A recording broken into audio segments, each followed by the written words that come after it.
ଭ୍ରାମ୍ୟମାଣ ଚାରା ବିତରଣ ରଥକୁ ଆଜି ଉଦ୍ଘାଟନ କରିଛନ୍ତି ମନ୍ତ୍ରୀ ଗଣେଶ ରାମ ସିଂ ଖୁଣ୍ଟିଆ। ମା ପାଇଁ ଗଛଟିଏ କାର୍ଯ୍ୟକ୍ରମର ଏହି ରଥ ସହର ସାରା ବୁଲିବ ଏବଂ ସମସ୍ତଙ୍କୁ ଚାରା ବଣ୍ଟନ କରିବ।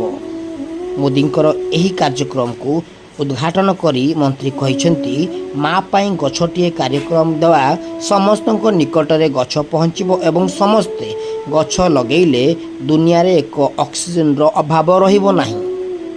ମୟୂରଭଞ୍ଜରୁ ସୁମନ୍ତଙ୍କ special report, Om TV Kalinga Bikash. ଦେଖନ୍ତୁ, ପ୍ରଧାନମନ୍ତ୍ରୀଙ୍କର ଜନ୍ମଦିନ ଗୋଟେ ସାମାଜିକର ପରିଚୟ ନୁହେଁ ଏବଂ ତାଙ୍କର ଜନ୍ମଦିନକୁ ସମଗ୍ର ପୃଥିବୀବାସୀକୁ ଦାନ କରିଦେଇଛନ୍ତି। ସେ କହିଛନ୍ତି ଯେ ଯଦି ଜନ୍ମଦିନ ପାଳନ କରିବ ଏ ମାନବ ସମ୍ବଳ ଓମେନ୍ ରିସର୍ଚ୍ଚ ଡେଭଲପମେଣ୍ଟରେ ଲାଗୁ, ସଷ୍ଟେନେବଲ୍ ଡେଭଲପମେଣ୍ଟ ଗୋଲ୍ରେ ଲାଗୁ। ସେଥିପାଇଁ ପରିବେଶଟାକୁ ଅଧିକ ଆମେ ସଂରକ୍ଷଣ କରିବା, କନଜରଭେସନ୍ କରିବା, ସନ୍ତୁଳିତ କରିବା। ଏ ଦିଗରେ ସମଗ୍ର ଆମର ଭାରତବାସୀଙ୍କୁ, ସମଗ୍ର ପୃଥିବୀବାସୀଙ୍କୁ ଆହ୍ୱାନ ଦେଇଛନ୍ତି। ସେ ଆଧାରରେ ଜଙ୍ଗଲ ବିଭାଗ ଏବଂ ସମଗ୍ର ଓଡ଼ିଶା ସରକାର ମାନ୍ୟବର ମୁଖ୍ୟମନ୍ତ୍ରୀ ନିର୍ଦ୍ଦେଶ ଦେଇଛନ୍ତି ତାଙ୍କର ଜନ୍ମଦିନକୁ ଲୋକଙ୍କର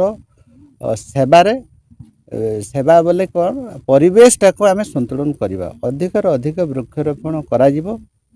75ଟା ଆମର ଜିଲ୍ଲାରେ, 75ଟା NSC ଏରିଆରେ, 75ଟା ଗ୍ରାମରେ ଏଇ ଟାଇପ୍ର ତାଙ୍କର ଜନ୍ମଦିନ ଯେହେତୁ 75 ବର୍ଷ ଅବସରରେ ପାଳନ କରୁଛନ୍ତି ଦେଶବାସୀ। ସିଏ ତ ନିଜେ ପାଳନ୍ତିନି, ଖାଲି ଆହ୍ୱାନ ଦେଇଥିଲେ ମୋର ଜନ୍ମଦିନକୁ କୌଣସି ଏଭଳିଆ କ୍ୟାଣ୍ଡେଲ୍ କି କେକ୍ ମାଧ୍ୟମରେ ନ କରିକି ସମଗ୍ର ବିଶ୍ୱ, ସମଗ୍ର ଭାରତବର୍ଷର ଲୋକଙ୍କର କାମରେ, ଲୋକଙ୍କର ଜୀବନ ସୁରକ୍ଷା ଦିଗରେ କାମରେ ଆସୁ। ସେଥିପାଇଁ ସେହି ଆହ୍ୱାନ କ୍ରମେ ଆଜି ଆମ କରଞ୍ଜିଆ ବନ ବିଭାଗ ତରଫରୁ ଆମର DFO ଆଜି ଶୁଭାରମ୍ଭ କରିଛନ୍ତି। ପ୍ରତ୍ୟେକ ଗ୍ରାମ ପଞ୍ଚାୟତକୁ ଆମର 500 ଗଛ ଯିବ।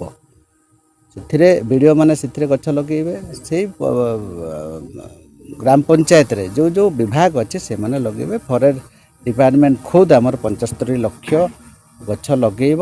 ଅନ୍ୟାନ୍ୟ ବିଭାଗ ମଧ୍ୟ ଏଥିରେ ସବୁ ବିଭାଗକୁ ନିର୍ଦ୍ଦେଶ ଦିଆଯାଇଛି। ନିଶ୍ଚିତ ଭାବରେ ଏ ଯେ ଆମର ଜଳବାୟୁ ପରିବର୍ତ୍ତନ, ସୁସ୍ଥ ସମାଜ ଗଠନ କରିବା, ଗ୍ରୀନ୍ ଏନର୍ଜି ଡେଭଲପ୍ କରିବା ଏବଂ ଗ୍ରୀନ୍ କଭର୍ ଏରିଆଟିକୁ ଅଧିକାରୁ ଅଧିକ ବଢ଼େଇଲେ ସମାଜରେ ଯେଉଁ ବିଭିନ୍ନ ପ୍ରକାର ଯେଉଁଟାକି ଅନକ୍ୟୁରେବଲ୍ ଡିଜିଜ୍ ସବୁ ଆସୁଛି, ଫଙ୍ଗସ୍ ଭଳିଆ, କୋଭିଡ଼ ଭଳିଆ, ସେଟାକୁ ରୋକାଯାଇପାରିବ।